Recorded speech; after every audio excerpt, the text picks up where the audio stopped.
ముందుగా రాగి దోశకు కావాల్సిన ఐటమ్స్ చూసేద్దాము.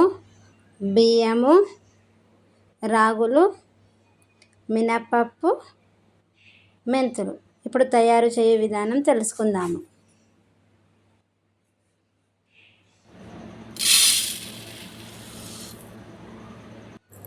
ముందుగా 1 కప్పు బియ్యం, 1 కప్ మినప్పప్పు, తగినన్ని మెంతులు, 1 కప్పు రాగులు తీసుకోవాలండి. అన్నీ మిక్సీ చేసుకున్నాక గిన్నె నిండా వాటర్ పోసి పెట్టాలి. సాయంకాలం వరకు ఇలా నానుతాయండి.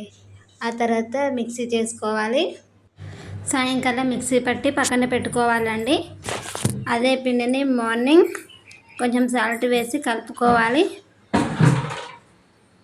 ఇప్పుడు చట్నీ ప్రాసెస్ చూద్దామండి. గిన్నెలో నూనె పోసుకొని పచ్చిమిర్చి, పల్లీలు, కరివేపాకు వేయించుకోవాలండి. అవి వేగినాక చల్లారేంత వరకు పక్కన పెట్టుకోవాలి.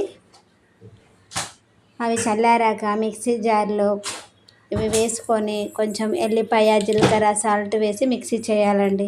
మిక్సీ పట్టాక అదే గిన్నెలో కొంచెం నూనె, పోపు దినుసులు, ఎండుమిర్చి, పసుపు వేసి చట్నీ పోపు చేసుకోవాలండి. ముందుగా మనం కలిపి పెట్టిన పిండితో దోశ ప్యాన్ పెట్టి దోశ వేసుకోవాలండి.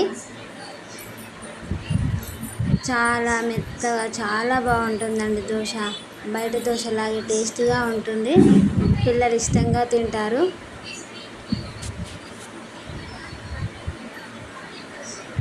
దోశలు అయితే తింటున్నారు మా వాళ్ళు.